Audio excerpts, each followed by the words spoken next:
Radio Claret América, transmitiendo por internet, con estudios y oficinas en el 205 al West de la Monroe Avenue en Chicago, Illinois, quinto piso, con teléfono 1844-526-3767. Hola, ¿qué tal, estimado Radio Escucha? Gracias por estar con nosotros en un programa más de neurogenética médica y cotidiana con la titular de este programa, con la doctora Elizabeth Ramos Raudry. ¿Qué le parece si le damos la más cordial bienvenida a la doctora? Nos vamos a conectar allá a ese hermoso estado de Durango, ese hermoso estado de la República Mexicana, Durango, para darle la bienvenida a la doctora. Doctora, ¿cómo se encuentra? Bienvenida. Hola, muy bien, muchas gracias. Gracias a usted, doctora. Pues nosotros ya estamos preparados para un programa más que nos tan interesante como nos entrega cada semana, doctora. Y el día de hoy vamos a hablar acerca de las funciones cognitivas y también el síndrome de Turner, doctora. Y nosotros ya estamos listos. Y bueno, pues para poner en contexto estos dos temas tan importantes, díganos, por favor, ¿cuáles son las funciones cognitivas para entrar suavecito en estos temas? Sí. Bueno, nosotros como humanos valoramos mucho estas funciones cognitivas, que viene siendo el razonamiento, el juicio, el cálculo, la abstracción, la memoria. Entonces, son nuestras herramientas más importantes para desempeñarnos en nuestra vida. Qué importante es esto. ¿Y cuáles son su importancia en nuestra vida, estas funciones, doctora? Porque, por ejemplo, cuando tenemos una alteración de juicio puede incluso poner en riesgo nuestra integridad o nuestra vida. Para evaluarla hay diferentes formas, pero una de las formas es en niños les preguntas, si aquí se empezara a quemar, ¿tú qué harías? Y entonces ya el niño pues te va a responder diferentes cosas. Algunos te van a decir, pues yo corro. Otros te van a decir, no, pues yo llamaría a los bomberos. Pero son cosas que te suenan realmente lógicas y que en una situación de emergencia te ayudarían a resolverla, pues, o por lo menos mantener tu integridad. En cambio, las personas que tienen alteraciones en el juicio, pues, pueden poner en riesgo la vida de ellos o la de sus familias. ¿Cómo se puede tener una alteración en el juicio? ¿Cuál podría ser uno de los factores principales para estas alteraciones? Por ejemplo, los pacientes que tienen Alzheimer pueden tener alteraciones del juicio y por eso es muy importante que tengan alguien que los cuide, porque pueden incendiar su propia casa u otro tipo de cosas. O hay pacientes que se ven muy, muy normales, pero tienen alteraciones en el juicio y jamás les podrías confiar a un bebé o a algún familiar porque no tienen esta capacidad. Y eso es importante identificarlo. ¿Los niños pueden tener alteraciones en sus juicios? ¿Sí? Pero en general la mayoría no lo tenemos porque tenemos íntegras nuestras funciones cognitivas, pero sí hay enfermedades en donde puedes tener alteraciones en el juicio. Muy bien, doctora. Y bueno, pues, ¿qué es el deterioro cognitivo? ¿En qué se basa esto? Ok. Bueno, es que cuando uno va a presentar una demencia, la definición de demencia es la alteración en dos o más funciones cognitivas, que es obviamente progresiva y que interfiere con tu vida diaria. Es decir, que ya hay una repercusión, pero hay unos pacientes que empiezan con algo que se llama deterioro cognitivo. Sí. Es decir, que tienes alguna función cognitiva alterada, generalmente suele ser la memoria, pero pueden ser alguna otra función. Y todavía no repercute en tu vida de manera que ya no seas independiente. Y entonces, este término se utiliza porque se grafica, pues, por ejemplo, hay ciertas escalas donde tú puedes hacer esta valoración y determinar que alguien que aparentemente se ve muy normal ya empieza con este deterioro cognitivo y que puede progresar a una demencia. Entonces, dentro de la definición se dice que tienes una disminución de 1.5 desviaciones estándar en tus funciones cognitivas para lo que esperaríamos, pero todavía no cruzas ese umbral para demencia. El problema con el deterioro cognitivo es que un 50% de los pacientes que están en deterioro cognitivo van a avanzar por años hacia demencia. Y hay personas que pues no van a avanzar porque tienen algunos factores protectores importantes, como el nivel de estudios, hábitos saludables, etcétera, pero es un porcentaje alto el que cada año pasa de deterioro cognitivo hacia demencia. Híjole, es que así como nos lo está explicando, podríamos decir que todos en un determinado momento de nuestra vida vamos a tener un deterioro cognitivo, doctora. No todos. Ajá. Eso es importante porque antes pensábamos erróneamente que llegar a una etapa de la vejez era significativo de que ibas a presentar demencia. Por eso antes se llamaba demencia senil. Uh-huh. Ya no se debe de utilizar ese término. Se debe de utilizar demencia tipo Alzheimer, tipo vascular, mixtas o frontotemporal o algunas de las ya están clasificadas. Pero esto es muy importante porque los hábitos que fomentemos ahorita nos van a llevar a un futuro. Y entonces hay personas ya mayores de 80, 90 años que tienen perfectamente conservadas sus funciones cognitivas. Hijo, la estamos perdiendo, doctora. A ver, ahí se escucha mucho mejor, sí. Ok, platíquenos. Entonces, estas personas de 80, 90 años que tienen perfectamente conservadas sus funciones cognitivas, demuestran que no es necesario que todos lleguemos a un deterioro cognitivo. No, perdimos otra vez ya el audio. Ok, a ver. Ahí estamos. Okay. A ver, ¿sí? ¿Nos contaba? Sí, que las personas que tienen de 80 a 90 años y que son íntegras cognitivamente, es un claro ejemplo de que no todos vamos a presentar deterioro cognitivo. Ok. Qué interesante. Pero definitivamente los buenos hábitos van a ayudar a que que nuestras funciones cognitivas se encuentren en óptimas condiciones. Sí. Una buena lectura, una buena alimentación, el ejercicio, todo eso ayuda a que tengamos nuestras funciones bien. Sí, y evitar la depresión. La depresión no solo hay personas que tienen depresión porque sus neurotransmisores fallan, entonces ellos requieren tratamiento. Uh-huh. No es decir nada más de no estés triste, hay personas que realmente requieren un tratamiento psiquiátrico, pero es importante que si alguien presenta depresión de manera continua y ve que las modificaciones a su estilo de vida no le están funcionando, también acuda a un psiquiatra para que le medique.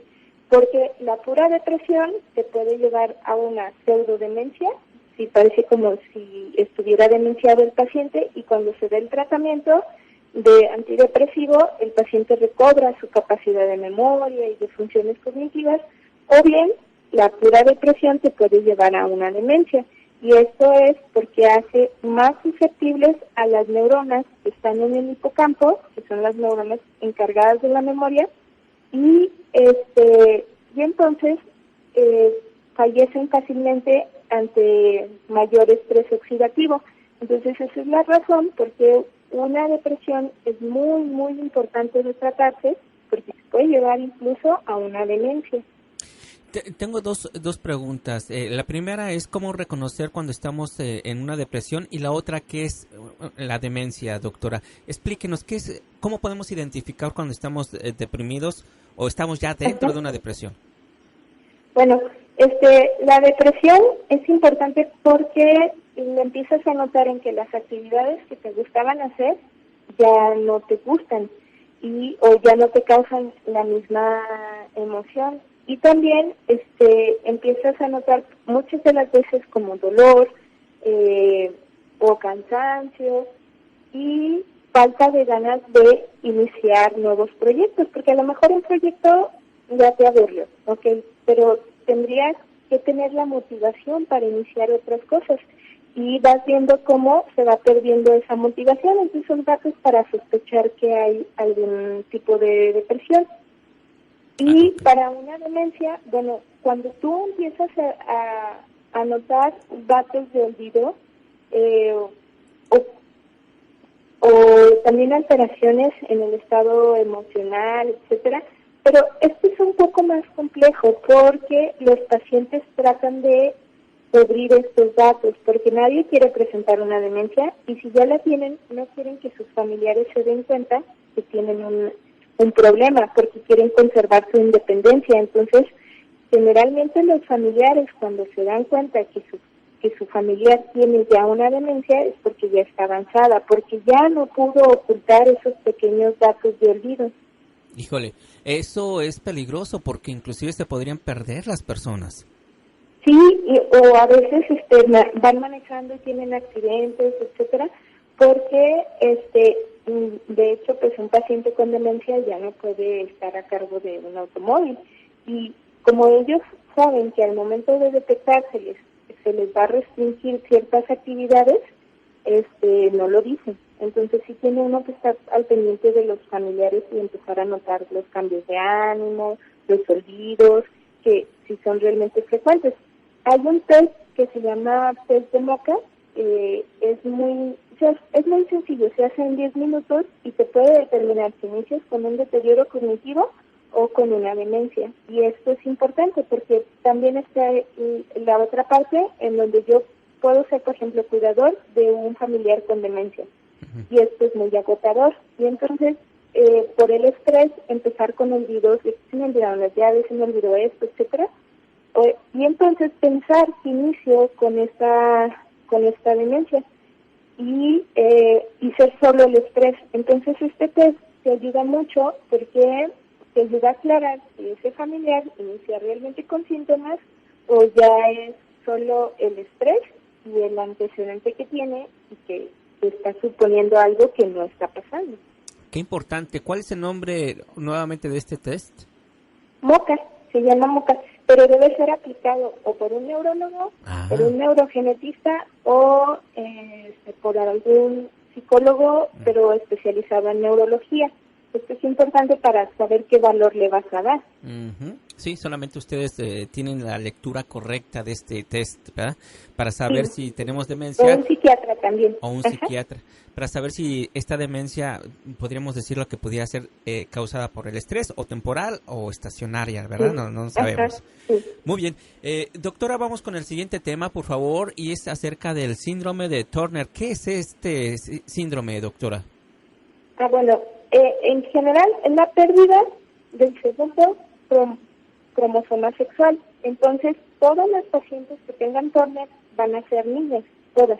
Porque si nosotros recordamos que los cromosomas sexuales son los que nos determinan a nivel genético el sexo, tenemos XX para mujeres y XY para varones.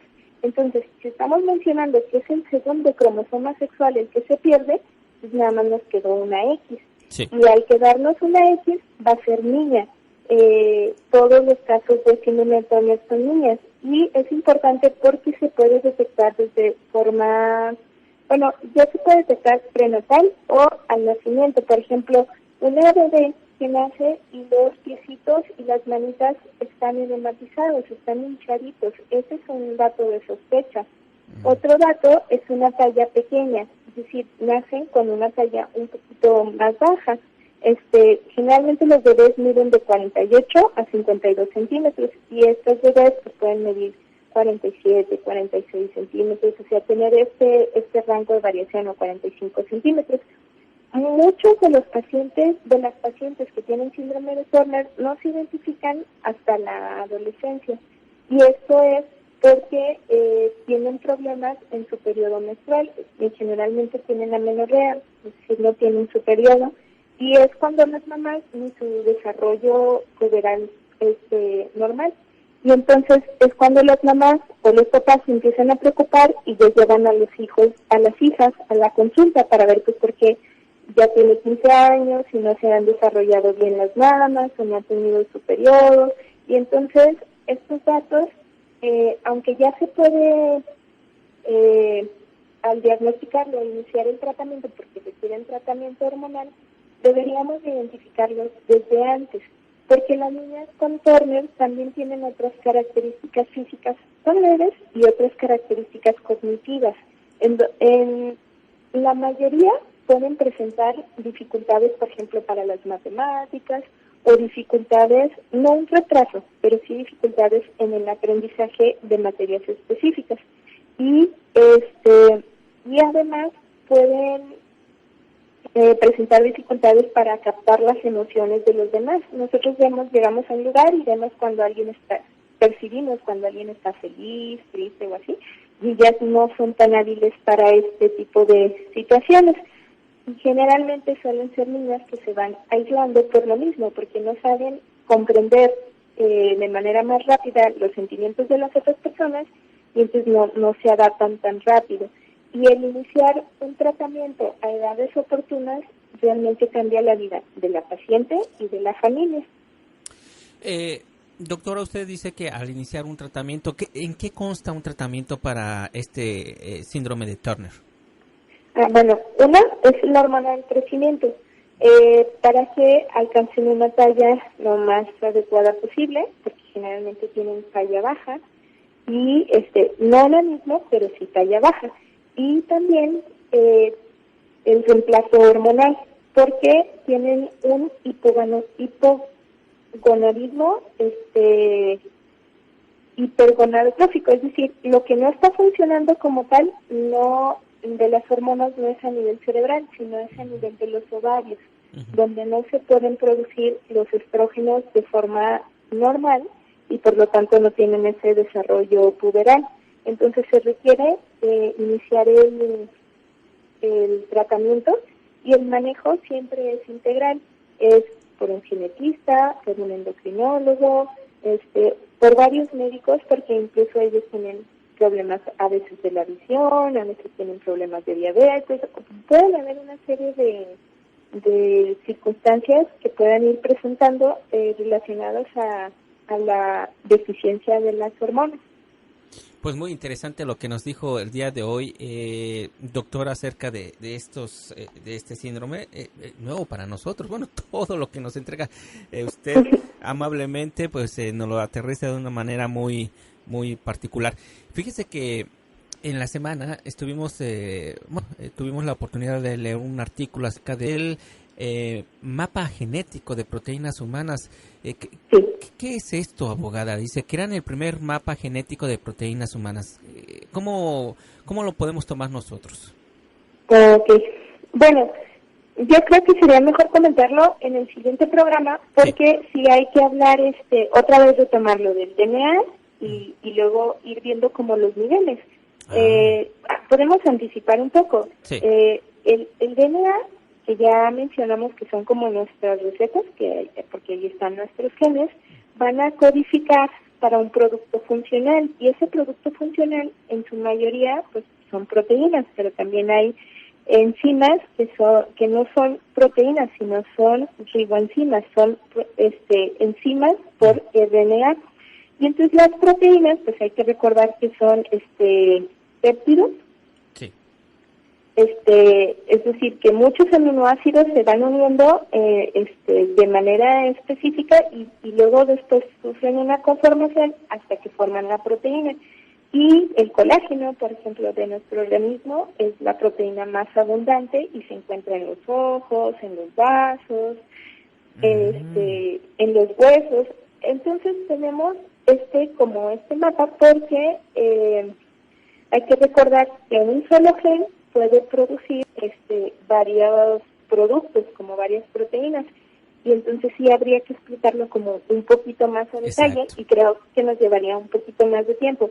Pero todos estos avances son muy importantes porque permiten conocer la condición con la que ya nacemos y cómo podemos mantener nuestra salud. Muy bien, pues muy interesante. Estaremos esperando el próximo programa para que nos explique más acerca de este tema tan importante, doctora. Y usted tiene razón, prácticamente estamos concluyendo con este programa, pero queremos agradecerle mucho el que nos haya traído estos temas tan importantes para nosotros. Doctora, usted está en redes sociales, ¿verdad? ¿Está en Facebook? Sí, en Facebook como Elizabeth Ramos Raudry, o mi teléfono es 55 59 45 10 51 o 618 243 58 11, y mi correo es poetas.odry@hotmail.com. Para cualquier duda que tengan, si desean artículos, pues se pueden poner en contacto conmigo. Así es, mire, voy a repetir el correo electrónico de la doctora por si no alcanzó a apuntarlo. Es poetas .o de Octavio, D de David, R de Raudry, Y @hotmail.com.